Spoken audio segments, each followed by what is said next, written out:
Penny will be our next speaker. Do you want to come to my pod? Yeah. So Penny, for those who haven't seen Penny before, just a quick introduction. Penny received training in communication and leadership from Toastmasters International. She achieved a competent communicator award and an advanced communicator bronze award. Wow. She is proactive on the speaking circuit. She has been invited to speak at blue chip companies such as DBS, UBS, Goldman, Citi, Julius B. Dell, AIA, Great Eastern, Road, UPS, ACCA, FedEx, and PwC. The purpose of this speech is to make you all laugh at how useless Penny can be at times. The message is that we must all leverage on our talents we are given as gifts for our life. So let's welcome Penny.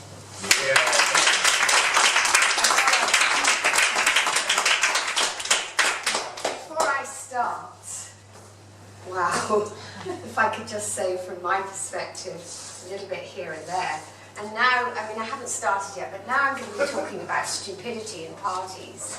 And I feel rather embarrassed about that. However, I just had to say that. Agora, good evening to you. And Mr. President too.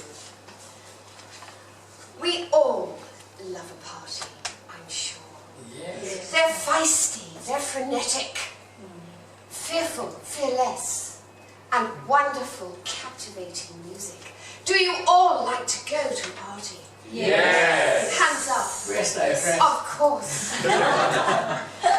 Anticipation and excitement.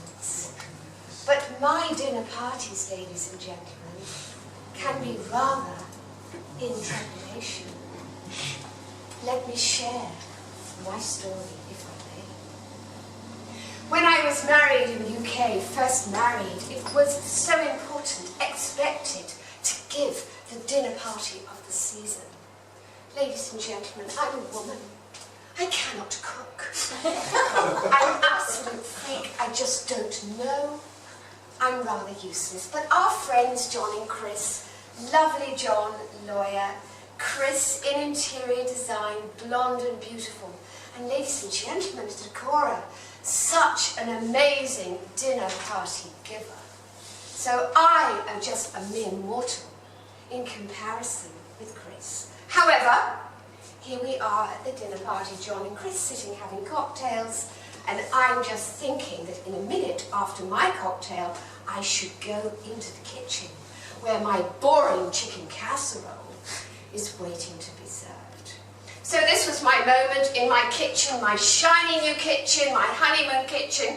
I had no idea, ladies and gentlemen, how to use. Let's put the potatoes on. In an excited demeanour, I put the gas on rather too fiercely, and all of a sudden, very suddenly, in half seconds, the flames started to rise.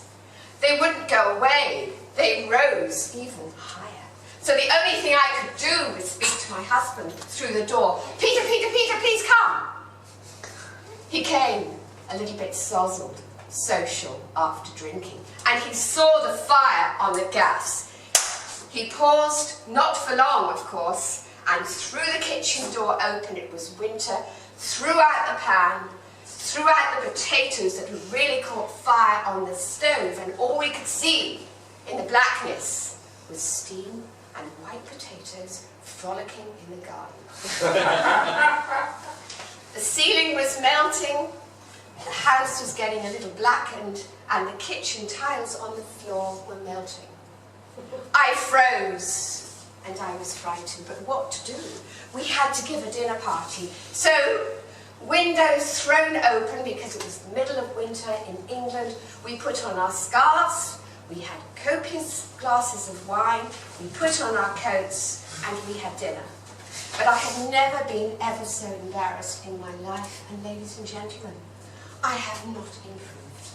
Many years later, ladies and gentlemen, in London, another dinner party, another expectation. This time, Brett and Gail, wine bar owners, sumptuous food. Best for me then, at dinner parties, not to do potatoes. My decision therefore was safer. Let's cook from the cookery book, chili con carne. It took me 3 days, ladies and gentlemen. I scoured the cookery book to make sure that it was fine. Amazing, but it was fine. At the beginning as it came out of the oven. But as I caught from the oven a large orange bowl of casserole and saw, like I'm seeing you, excited faces, I tripped. And so did the bowl. Everything catapulted across the ceiling. Lucky for me, the solidity of the food was still there. So again, we ate. I was embarrassed, and I stared at Gail all the time because her coiffured hair had a little bit of chili con carne on the end. Peter, my husband, was a banker, and it was a good job in a way because every 2 years we left town to go to another town. Therefore, I could escape and disrupt another dinner party in another place.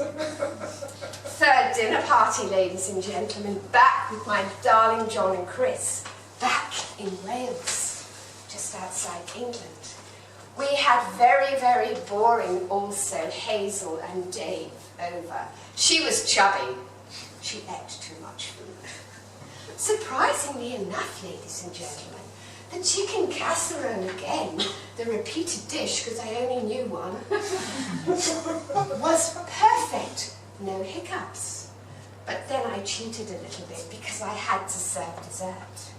I went to the very expensive and inclusive patisserie shop to buy Black Forest Gâteau.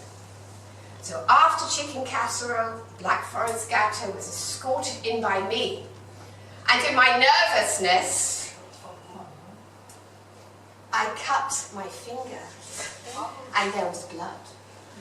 John, my best friend, hilarious John, he said, "Oh, ladies and gentlemen, let's have dessert. I hope you all like blood." Dessert. So not only can I create fire, not only can I create food thrown around in my party, but I can also create blood. Hopeless.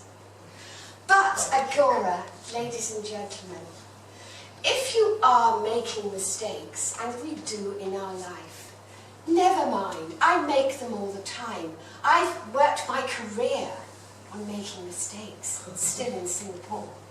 But we all in this room, ladies and gentlemen, have talent. Use your talent. Keep growing. As President says, keep being effective. Believe, and you will succeed to another level. Ladies and gentlemen, that is my real message to you. Forget the trivia of being disappointing in the kitchen, and the men are looking and they're thinking, I'm glad I never married Penny Radcliffe. But do come to my party tomorrow. I'm inviting you all. But please bring your anoraks and your masks and your plasters. Thank you very much, Agora.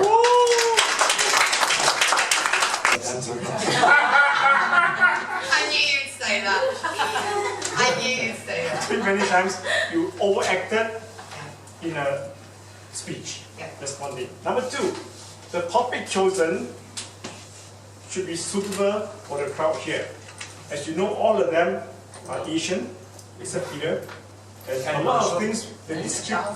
I'm listening too. Okay, alright. The big majority here, they are Asians, and they do not really understand what you were trying to say descriptively. Because I was talking to this guy next door to me. What's she talking about? Very descriptive is correct. It's good. Humor is there. Lots of laughter. Only thing is too much movement, and you cannot really concentrate. Like you want to speak one point, second point, third point, that will okay, we can follow. And you suddenly swing here and swing there, the moment the thread was lost. You agree that? Say yes. Yes. Yes. Vocal variety excellent. Right?